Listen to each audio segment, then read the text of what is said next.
Selamat pagi Bapak Ibu dan saudara-saudaraku, salam sejahtera bagi kita sekalian. Apa kabar pagi ini? Harapan dan doa saya kita semua sudah bangun dengan sehat, penuh sukacita dan damai sejahtera, melanjutkan aktivitas kita dalam minggu-minggu Advent yang kita peringati pada tahun ini menjelang Natal 2023. Senang sekali saya menjumpai Bapak Ibu dan saudaraku di acara Renungan Pagi 9 Desember 2023. Saya mengajak untuk membaca, mendengar Mika pasal 5 ayat 1-4 demikian. Tetapi engkau, hai Betlehem Efratah, hai yang terkecil di antara kaum-kaum Yehuda, daripadamu akan bangkit bagiku seorang yang akan memerintah Israel, yang permulaannya sudah sejak purbakala, sejak dahulu kala. Sebab itu ia akan membiarkan mereka sampai waktu perempuan yang akan melahirkan telah melahirkan, lalu selebihnya dari saudara-saudaranya akan kembali kepada orang Israel. Maka ia akan bertindak dan akan menggembalakan mereka dalam kekuatan Tuhan, dalam kemegahan nama Tuhan Allahnya. Mereka akan tinggal tetap, sebab sekarang ia menjadi besar sampai ke ujung bumi, dan dia menjadi damai sejahtera. Apabila Asyur masuk ke negeri kita dan apabila ia menginjak tanah kita, maka kita akan membangkitkan melawan dia 7 gembala, bahkan 8 pemimpin manusia.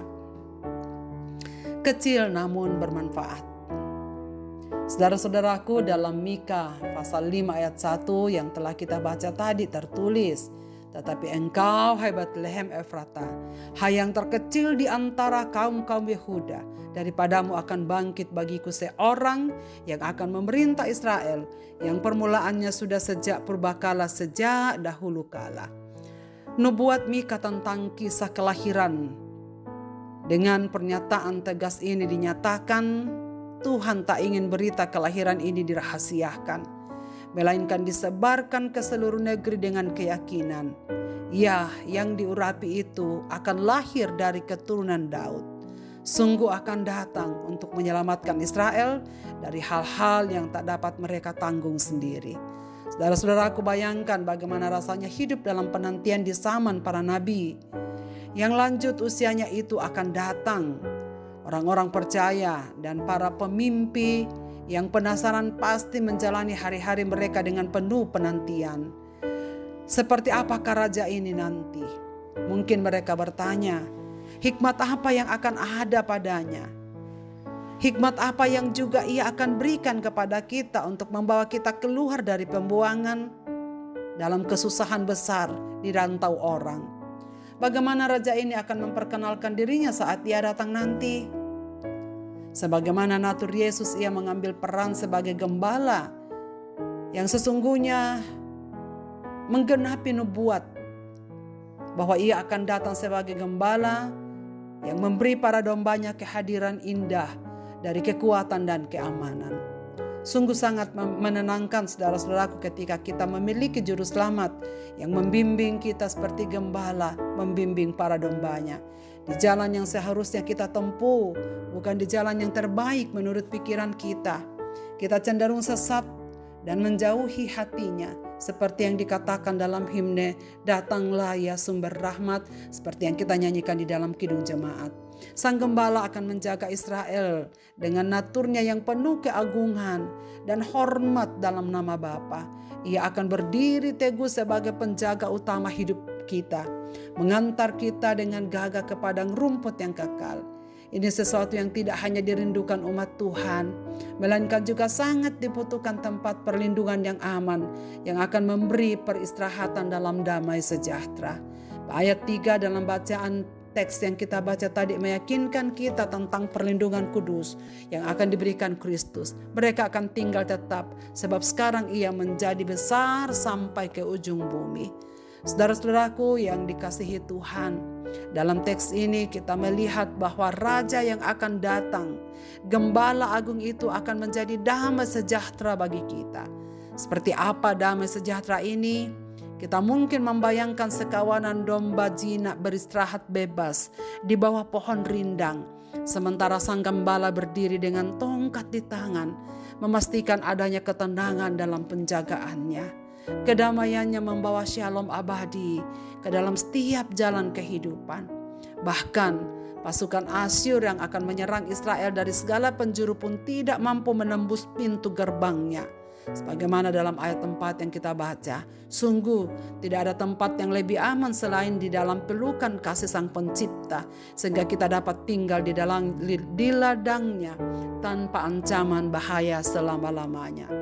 Saudara-saudaraku, Yesus memperlihatkan bahwa Allah dalam kedaulatannya menggunakan hal-hal kecil yang sering diabaikan manusia.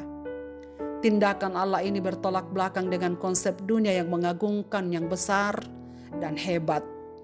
Oleh karena itu kita bisa memahami jika orang Majus yang mencari-cari raja orang Yahudi yang baru lahir itu tidak datang ke Betlehem, tetapi ke Yerusalem dan bertanya, di manakah dia raja orang Yahudi yang baru dilahirkan itu? Kami telah melihat bintangnya di timur dan kami datang untuk menyembah dia. Sebagaimana dalam kesaksian Matius pasal 2 ayat 2. Sang raja pastilah dilahirkan di Yerusalem, kota yang sudah terkenal dari masa nenek moyang mereka Daud, ibu kota kerajaan Israel. Penduduk Yerusalem pun gempar karena mereka tak pernah mendengar kelahiran raja baru. Para ahli Taurat pun akhirnya menemukan berdasarkan nubuat Mika bahwa sang raja akan ada di Betlehem. Betlehem, sebagaimana diakui Mika dalam nubuatnya, merupakan salah satu kota yang terkecil di Yehuda, kota yang tidak terpandang. Meski termasuk kota terkecil di Yehuda, tetapi Betlehem sering kali disebut dalam berbagai peristiwa besar dalam kitab suci. Misalnya, Rahel istri Yakub mati di Betlehem dalam Kejadian pasal 35. Naomi dan menantunya Ruth orang Moab itu pulang ke Betlehem dan membangun hidup baru.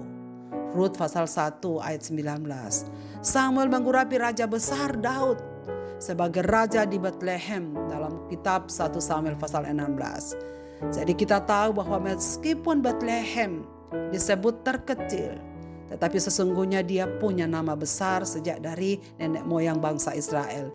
Kita tidak tahu alasan pasti Allah menjadikan Betlehem sebagai tempat kelahiran juru selamat yang sudah dinubuatkan oleh Nabi Mika. Namun yang pasti Allah berkenan melibatkan Betlehem dalam karya penyelamatannya bagi manusia. Kisah pelibatan Betlehem dalam karya penyelamatan memperlihatkan bahwa kita perlu belajar dari Allah untuk menghargai yang kecil. Jika kita dilibatkan dalam karyanya, kita yang kecil, kita yang terbatas, kita yang lemah, kita tak perlu minder dengan keadaan kita, dengan segala kelemahan-kelemahan kita, karena semuanya adalah anugerah Allah untuk kita. Dan ketika kita dipakai oleh Tuhan, biarlah kita dipandang kecil oleh dunia, tetapi bermanfaat bagi banyak orang. Dalam perenungan Minggu Advent yang kita peringati tahun ini, saudara-saudaraku, mari kita merenungkan bagaimana Tuhan menghargai apa yang kecil, apa yang tak punya nama, apa yang tak terpandang oleh dunia, dilibatkan dalam rencana agungnya.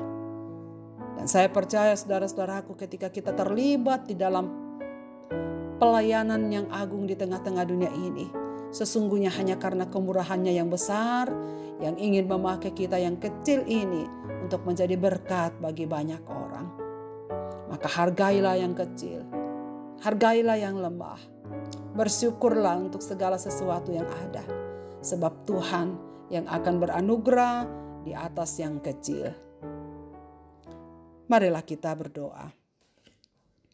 Bapa di sorga, Bapa, di dalam nama Tuhan Yesus Kristus, kami mengucap syukur untuk sabda-Mu pada kesempatan ini.